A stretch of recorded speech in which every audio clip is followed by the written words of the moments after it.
భద్రాద్రి కొత్తగూడెం జిల్లాలో తెలంగాణ జాగృతి అధ్యక్షురాలు కల్వకుంట్ల కవిత పర్యటించారు.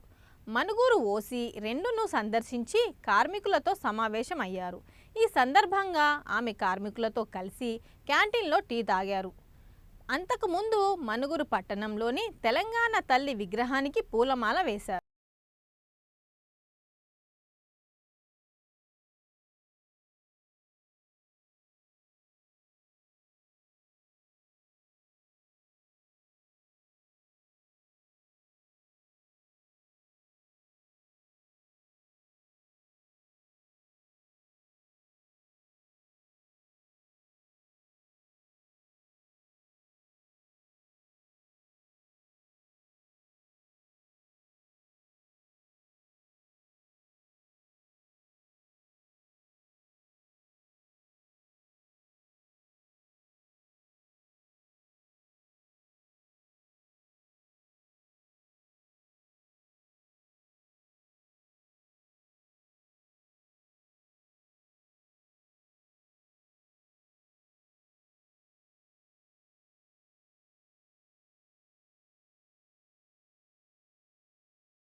సింగరేణి ఇవాళ మనుగూరులో పీకేఓసి2 మైన్ దగ్గర హెచ్ఎంఎస్ అధ్యక్షులు గౌరవనీయులు రియాజ్ అహ్మద్ గారు, అదేవిధంగా నేను, తెలంగాణ జాగృతి సభ్యులము, హెచ్ఎంఎస్ సభ్యులందరం కూడా ఇక్కడ ఉన్నాము. ప్రత్యేకించి మనుగూరు మనుగడను దెబ్బతీసే విధంగా సింగరేణి ఇక్కడ ఉన్నటువంటి ఓసీ మైన్ని ప్రైవేట్ పరం చేయాలని చూస్తున్నది.